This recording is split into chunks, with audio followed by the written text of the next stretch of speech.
Assalamualaikum warahmatullahi wabarakatuh. Perkenalkan, nama saya Hidayati Utami dengan NIM I1E021227. Judul proposal saya, pengembangan model pembelajaran tematik berbasis CTL untuk meningkatkan kemampuan berpikir kritis siswa kelas 4. Yang pertama itu bab 1, pendahuluan. Latar belakang model pembelajaran CTL merupakan proses pembelajaran yang bertujuan untuk membantu siswa untuk memahami materi ajar dan mengaitkannya dengan kehidupan siswa sehari-hari, sehingga siswa memiliki pengetahuan atau keterampilan yang dapat diterapkan untuk memecahkan masalah yang dihadapi. Rumusan masalahnya itu yang pertama, bagaimana langkah-langkah pengembangan modul pembelajaran tematik berbasis CTL. Yang kedua, bagaimana kualitas modul pembelajaran tematik berbasis CTL. Tujuan penelitiannya itu yang pertama, untuk mengetahui langkah-langkah pengembangan modul pembelajaran tematik berbasis CTL. Yang kedua, untuk mengetahui kualitas modul belajar tematik berbasis CTL. Manfaat penelitian. Yang pertama itu manfaat teoritis. Penelitian ini diharapkan dapat memberikan informasi mengenai berbagai hal yang berkaitan dengan CTL terhadap kemampuan berpikir kritis siswa kelas 4 SD.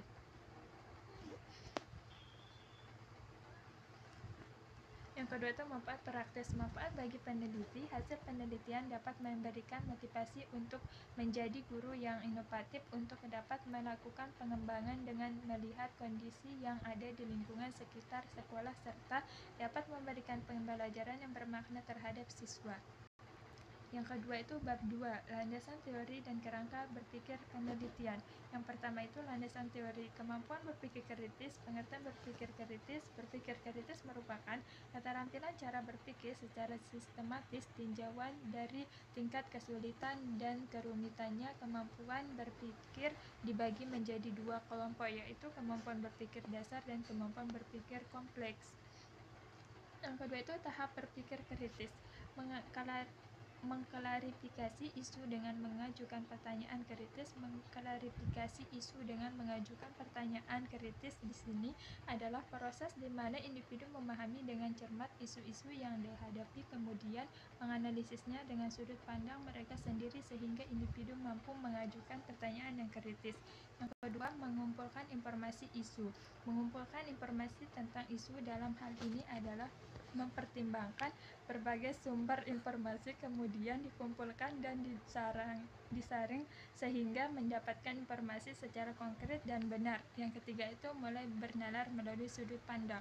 Setiap kali individu mendapatkan informasi pasti akan melalui proses berpikir, kemudian memikirkan ulang apa yang didapatkan berdasarkan sudut pandangnya sendiri. Informasi yang didapatkan sesuai atau tidak dengan pendapatnya. C. Upaya mengembangkan berpikir kritis. Dalam konteks pembelajaran, pengembangan kemampuan berpikir kritis ditunjukkan untuk beberapa hal, diantaranya adalah mendapat latihan berpikir secara kritis dan kreatif untuk membuat keputusan dan menyelesaikan masalah dengan bijak, ingin tahu, mampu mengambil risiko, tidak putus asa, dan dapat bekerja sama. Selanjutnya, karakteristik pembelajaran tematik integratif. Yang pertama itu berpusat pada siswa. Pembelajaran tematik berpusat pada siswa dengan menggunakan pendekatan belajar modern yang menempatkan siswa sebagai objek belajar, sedangkan guru berperan sebagai fasilitator, yaitu dengan memberikan siswa kemudahan untuk melakukan aktivitas belajar. Yang kedua, memberikan pengalaman langsung. Pembelajaran tematik dapat memberikan pengalaman langsung kepada siswa. Siswa dihadapkan pada sesuatu yang nyata atau konkret sebagai dasar untuk memahami hal-hal yang bersifat abstrak. Selanjutnya, kerangka berpikir.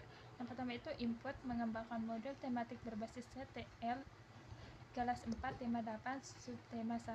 Yang kedua, proses, menyusun komponen modul, menentukan desain modul CTL, menyusun angkat penilaiannya, validasi produk model CTL, validasi ahli media materi, pembelajaran dan bahasa, uji coba terbatas, output modul tematik berbasis CTL tema 8 subtema 1 kelas 4 sekolah dasar. Selanjutnya bab 3, metodologi penelitian, teknik dan instrumen pengumpulan data. Pada pengumpulan data dalam penelitian ini menggunakan beberapa teknik dan instrumen pengumpulan data.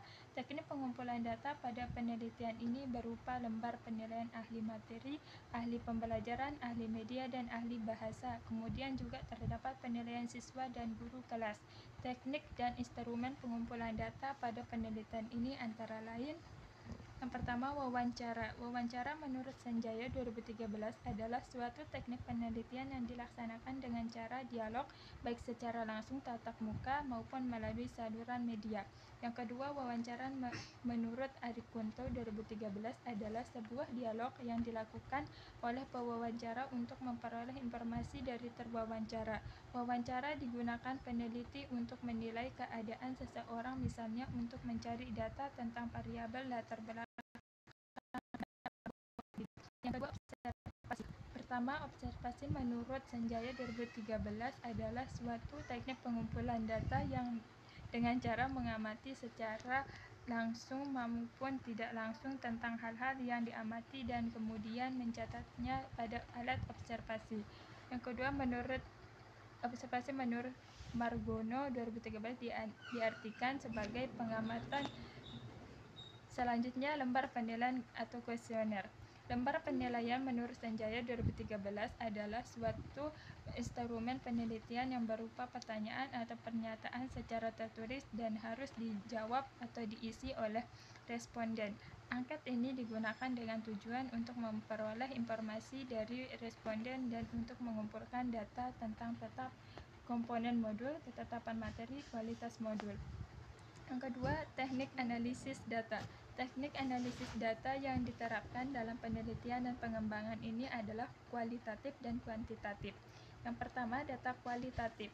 Saifuddin Azwar 2015 menekankan pendekatan kualitatif adalah analisis pada proses penyimpulan deduktif dan induktif, serta pada analisis terhadap dinamika hubungan antar fenomena yang diamati dengan menggunakan logika ilmiah. Jadi, data kualitatif dalam penelitian ini berupa kategori nilai kualitas modul pembelajaran tematik berdasarkan penilaian kualitas dan kelayakan modul oleh ahli materi, ahli media, ahli pembelajaran di SD, dan ahli bahasa.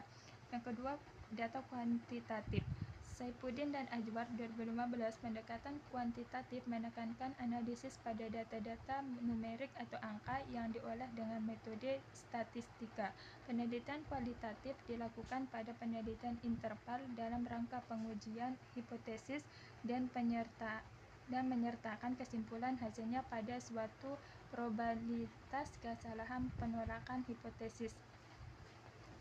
Selanjutnya, kisi-kisi siswa, yaitu ada aspek, indikator, dan juga butir instrumen, jumlah butir. Selanjutnya, kriteria penilaian kelayakan guru dan siswa. Yang pertama itu rentang nilai dan kategori 86-100 sangat layak digunakan, 71-85 layak digunakan, 56-70 kurang layak, kurang dari 55 tidak layak digunakan. Selanjutnya, bab 4, hasil dan pembahasan. Analisis data. Penelitian pengembangan ini mengacu pada model pengembangan Born-Engel yang dibatasi pada beberapa tahap saja, yang meliputi tahapan yang pertama potensi dan masalah, yang kedua pengumpulan data, 3 desain produk, 4 validasi desain, 5 revisi desain produk, 6 uji coba produk, 7 revisi produk. Berikut penjelasan tiap tahap yang dilakukan dalam penelitian dan pengembangan ini.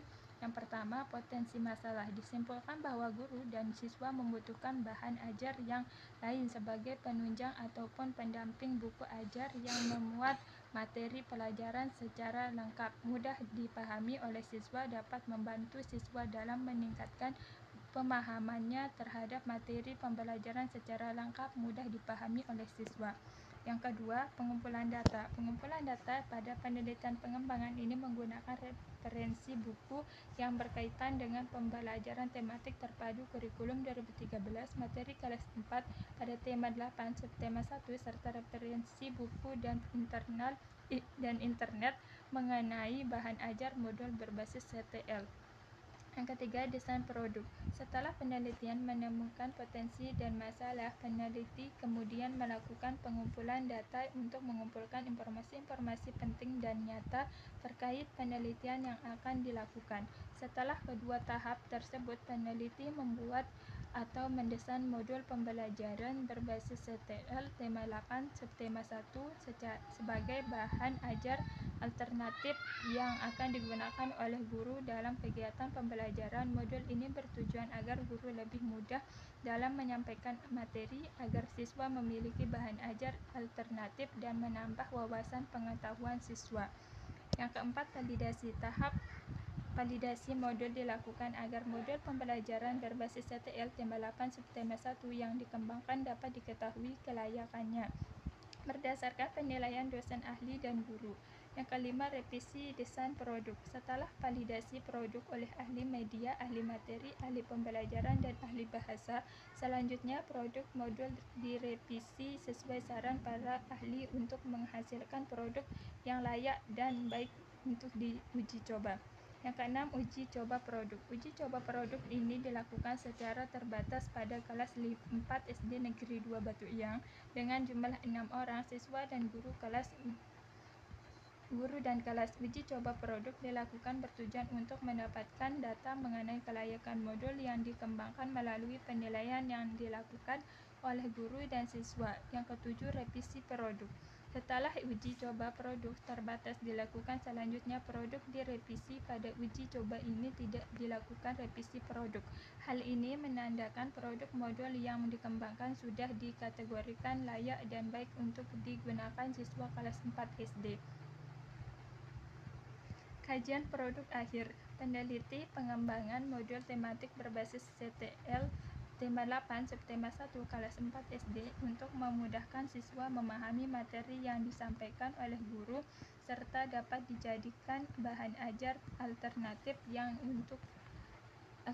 lain untuk siswa belajar secara mandiri. Bahan ajar ini disusun dengan mengacu pada buku tematik terpadu kelas 4 tema 8 daerah tempat tinggalku. Tahap-tahap penilaian sudah dilakukan untuk mendapatkan produk yang berkualitas dan layak, yaitu validasi ahli materi, validasi ahli media, validasi ahli pembelajaran, validasi ahli bahasa, uji coba produk terbatas, penilaian guru, dan penilaian siswa. Berdasarkan dari penelitian-penelitian yang relevan tersebut, kelebihan dari modul ini adalah materi yang disajikan di dalam modul adalah materi yang berkaitan dengan lingkungan tempat tinggal siswa serta lebih kontekstual dan lebih mudah dipahami siswa. Yang selanjutnya, bab 5, kesimpulan dan saran. Yang pertama, kesimpulan.